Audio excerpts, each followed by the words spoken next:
I don't know. I just don't understand why there's not more female editors, more female engineers, more female just like behind the scenes. Like, I think we would like run the world. Maybe that's why we're not. That's they would be exactly scared. why. They would be scared. That's why they're not paying us equal. Exactly. But times is changing.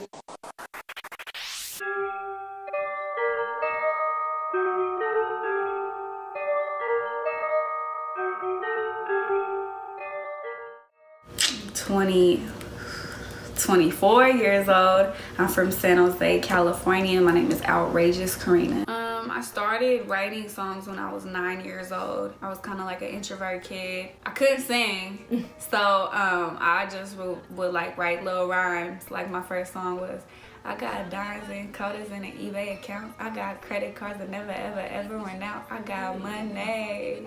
Hey. Anyways, that was my first song. I had no money, but you know what I'm saying? That was like, I used to just write little rhymes like that. And then, you know, when I felt some type of way, I didn't really have nobody to talk to. Like, I didn't have siblings. My brother didn't come till I was like 8.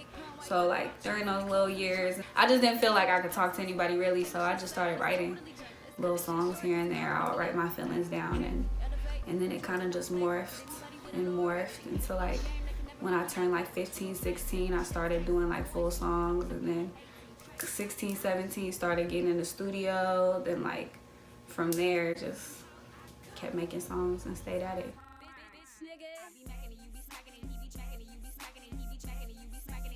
Yeah, that was one of my like songs that kind of got me like, no, like it was like big. noted, yeah, noted in the Bay, which is weird. You heard that song? Yeah, I'm like, okay. I wasn't saying nothing. I said I be macking it, you be backing it, we be backing it, we be. I don't know what I was saying. I was just like, I was just trying to have hella syllables and just da da da da da da and twist, but I wasn't saying shit. Like when I seen it, I'm all like, damn, 50,000 views on this shit. Yeah. Look at her talking some shit. Goodness. Yeah, no, that song, I was just, I went through a phase, like as an MC, like at the end of the day, like no matter all the little singy weird stuff I do, I'm still like an MC to the core.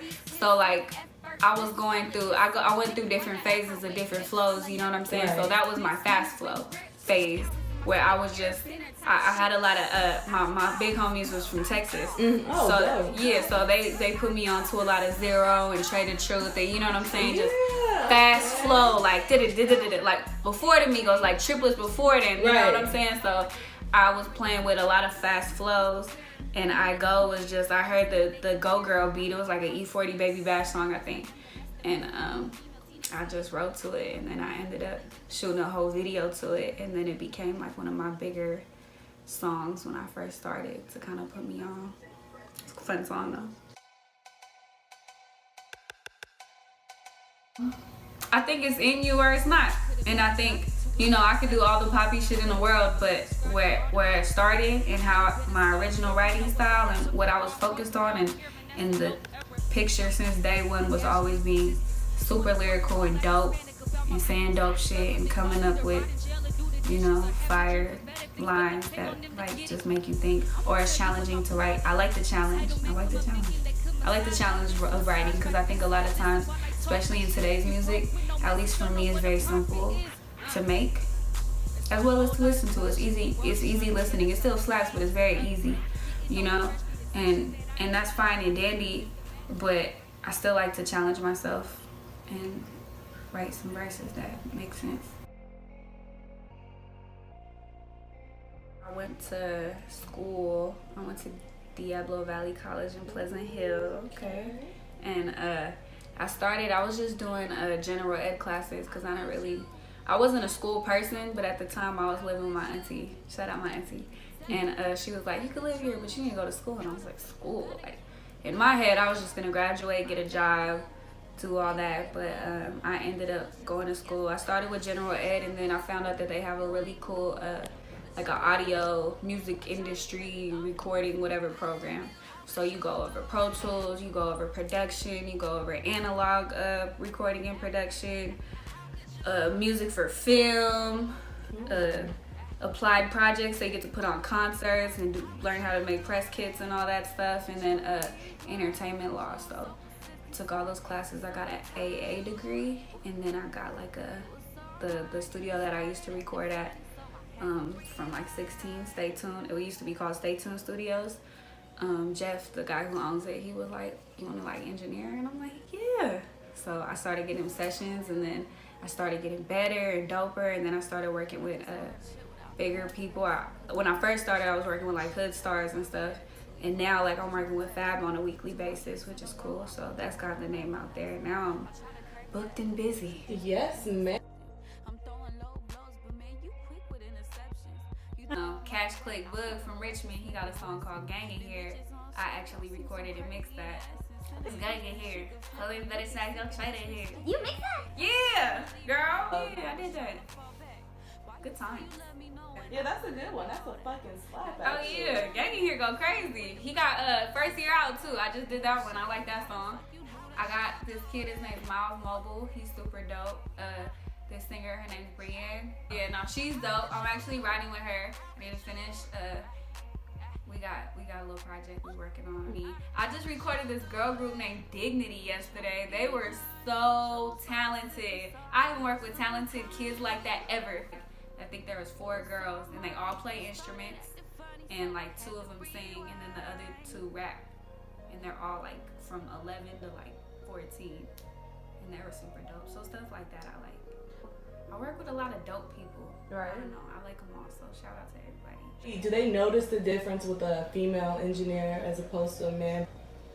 I mean, I don't know if they notice it because I'm a woman or if you're just raw. If I'm just raw. Because I mean, I do get that, like, man. And so that's always a good feeling. But I've definitely like when people come in for the first time, whether they're coming in for their own session for the first time, or they're bringing somebody that's never met me before, there's always a little bit of apprehension. Right. But I like it. Because then I'm going to start showing out.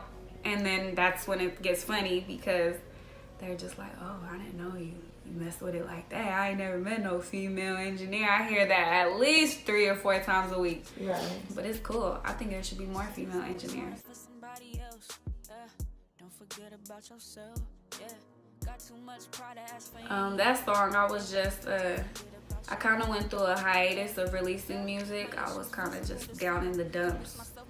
I had to just really reset and kind of just stop and see where I was going, because I was being pulled in a lot of different directions, and I was kind of being easily influenced, I guess you can say, and kind of just listening to what I should do instead of making my own decisions.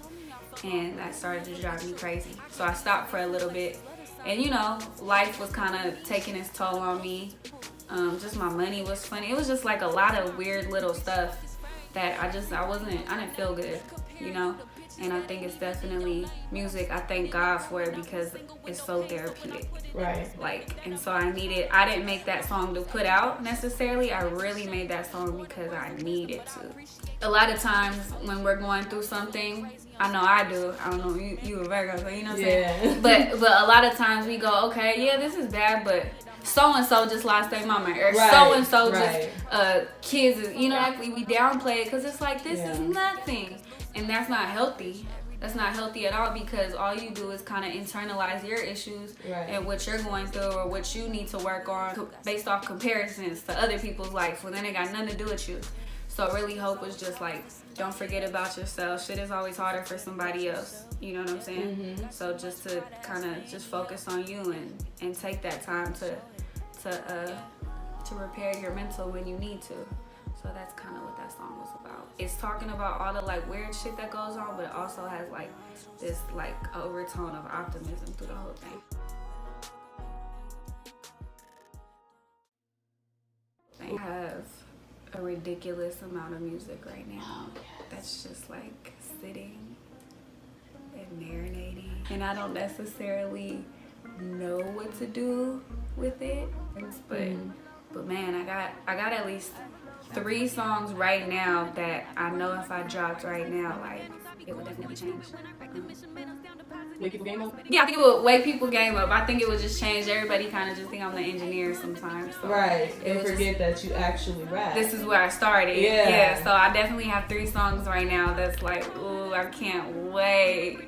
So, yeah. we're getting that together though. Yeah, so I don't have like a project set right now, but just expect singles and videos. Revenge of the dreamers won't take no for an answer. My dreams is holding me hostage, taking no ransom. Won't let me go till I make my lifetime enhancements. And I'll be damned if I settle for a measly advancement. Watch me go and watch me grow and watch me get that shit. Fruition talking, bitch, I'm fluent, that's my dialect. Inspired, yes, I'm tired, yet I'm off the bench. Cause every day we making plays, we overtime and shit. Any day could be our last, man, we expire quick. Tell my ladies, focus on the bag, get off that liar dick. Ayy. Listen, hey, we expire quick. Baby girl, just focus on your bag, get off that liar dick, hey. And the story saw my name with the X and O.